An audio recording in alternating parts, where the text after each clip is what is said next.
ఓం గం గణపతియే నమో నమః. ఓం సరస్వతీదేవియే నమో నమః. ఓం గురుదేవాయ నమో నమః.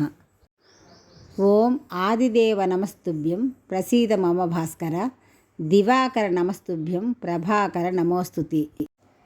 సప్తాశ్వరథమారూఢం ప్రచండం కశ్యపాత్మజం శ్వేతపద్మధరం దేవం తం సూర్యం ప్రణమామ్యహం. లోహితం రథమారూఢం సర్వలోకపితామహం మహాపాపహరం దేవం తం సూర్యం ప్రణమామ్యహం. త్రైగుణ్యంచ మహాసూరం బ్రహ్మ విష్ణు మహేశ్వరం మహాపాపహరం దేవం తం సూర్యం ప్రణమామ్యహం.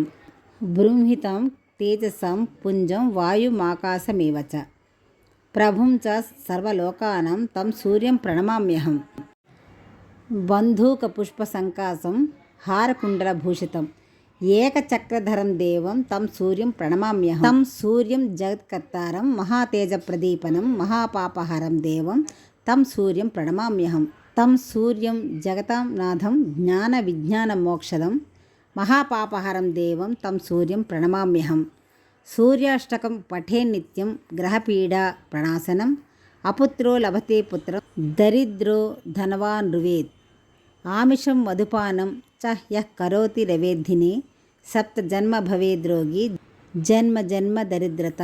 స్త్రీ తైల మధుమాంసాన్ని ఏ త్యజంతి రవేద్ధినే నా వ్యాధి శోక దారిద్ర్యం సూర్యలోకం చ గచ్చతి. ఇది శ్రీ సూర్యాష్టకం. ఓం శ్రీ ఆదిత్యాయ నమో నమః. ఇప్పుడు బ్రహ్మ విష్ణు మహేశ్వరుల స్తోత్రం చెప్తున్నానండి, శ్రద్ధగా వినండి. ఈ బ్రహ్మ విష్ణు మహేశ్వరుల తాలూకా స్తోత్రం ప్రతిరోజు మనం చదువుకుంటే చాలా మంచిదండి.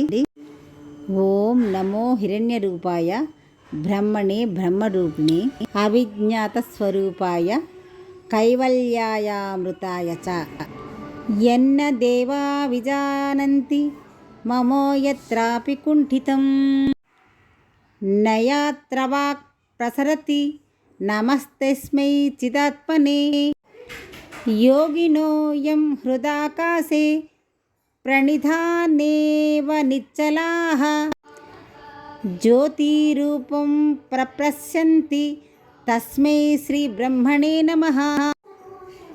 కాలాత్పరాయ కాలాయ స్వేచ్ఛయా పురుషాయ చ గుణత్రయ స్వరూపాయ నమః ప్రకృతిరూపిణే విష్ణవే సత్వరూపాయ రజోరూపాయ వేధసే తమసే రుద్రరూపాయ స్థితిసగ్గాంతకారిణే నమో బుద్ధిస్వరూపాయ త్రిధాహం కృతయే నమః.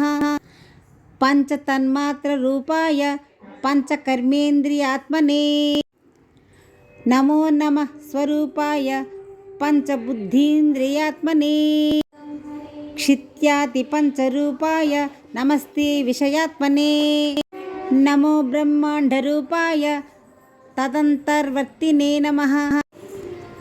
అర్వాచీన పరాచీన విశ్వరూపాయ తే నమః. అనిత్య నిత్యరూపాయ సదసత్పతయే నమః.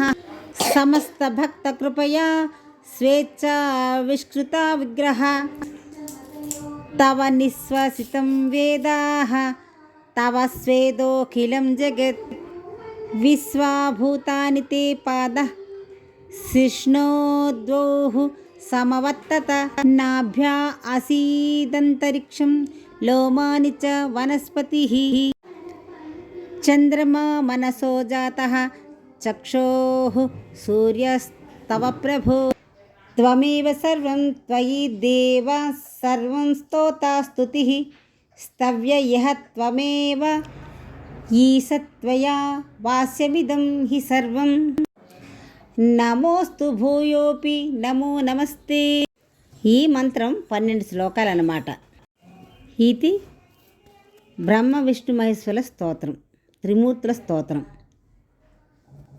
ఈ స్తోత్రం దేవతలు మునులు స్తుతించగా బ్రహ్మదేవుడు కళ్ళు తెరిచి, ఓ మునీశ్వరులారా, ఓ దేవతలారా, మీరు చేస్తున్న ఈ స్తోత్రం చాలా అమోఘం, అద్భుతం.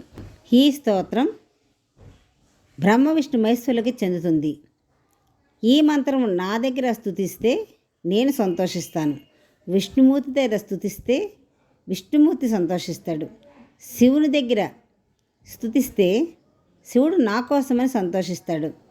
ఈ స్తోత్రం ముగ్గురికి సంబంధించింది. ఈ స్తోత్రం నా దగ్గర కానీ, విష్ణుమూర్తి దగ్గర కానీ, శివుని దగ్గర కానీ ఎవరి దగ్గర స్తుతించినా ముగ్గురము సంతోషిస్తాం అని బ్రహ్మదేవుడు దేవతల దగ్గర, మునుల దగ్గర చెప్పాడు. కనుక ఈ త్రిమూర్తుల స్తోత్రం ప్రతి నిత్యం స్నానం చేసిన తర్వాత స్తుతించినట్లయితే ఎంతో మంచిది. ఎక్కడైతే ఈ బ్రహ్మ విష్ణు మహేశ్వరుల తలకు స్తోత్రం స్తుతించబడుతుందో అక్కడ సరస్వతి బ్రహ్మరు, లక్ష్మీ విష్ణువు, పార్వతీ పరమేశ్వరులు ఆ ఇంట స్థిరంగా ఉండి అక్కడ ఆ ఇంటి వారికి అష్టైశ్వర్యములు, ఆయురారోగ్యములు, సుఖ సంతోషాలు, భక్తి, జ్ఞాన, వైరాగ, మోక్షం ప్రసాదిస్తారు.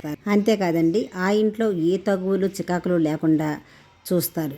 భార్యాభర్తలు తగువులు ఉన్నట్టయితే ఇకపై ఆ భార్యాభర్తలకు తగువులు లేకుండా అన్యోన్యతమైన దాంపత్యాన్ని ప్రసాదిస్తారు. అలాగే అత్త కోడళ్లకు ఎటువంటి తగువులు మనస్పర్ధలు లేకుండా ఉంటాయి. ఎక్కడైతే బ్రహ్మ విష్ణు మహేశ్వర స్తోత్రం స్తుతించబడుతుందో అక్కడ ఎటువంటి తగువులు కానీ, మనస్పర్ధలు కానీ, చికాకులు కానీ, బాధలు కానీ, ఎలాంటి లోటుపాట్లు కానీ, యాక్సిడెంట్లు కానీ ఎటువంటి బాధలు లేకుండా ఉంటాయి. బ్రహ్మ విష్ణు మహేశ్వర స్తోత్రం చదవడం వల్ల అనుకున్న పనులు నెరవేరుతాయి, జయప్రదం చేకూరుతుంది. మొత్తం మీద ఇంట సుఖ సంతోషాలతో, ఆయుర ఆరోగ్యాలతో, అష్టైశ్వర్యంతో, అనుకున్న పనులు నెరవేరి ఆనందంతో, సంపూర్ణమైనటువంటి జ్ఞానంతో, విజయంతో సుఖంగా ఆనందంగా ఉంటారన్నమాట. సర్వం బ్రహ్మ విష్ణు మహేశ్వరులే కాబట్టి బ్రహ్మ విష్ణు మహేశ్వరుని తలంచుకొని ఈ స్తోత్రాన్ని ప్రతిరోజు చదువుకొని జీవితాన్ని ధన్యం చేసుకుందాం. బ్రహ్మ విష్ణు మహేశ్వరుల ఆశీర్వాదాన్ని పరిపూర్ణంగా పొందుదాం. నమస్తే. ఓం నమః శివాయ. ఈ వీడియో కానీ నచ్చినట్లయితే లైక్ చేయండి, షేర్ చేయండి. కొత్త వాళ్ళు మా ఛానల్ చూస్తున్నట్టే సబ్స్క్రైబ్ చేసుకోండి.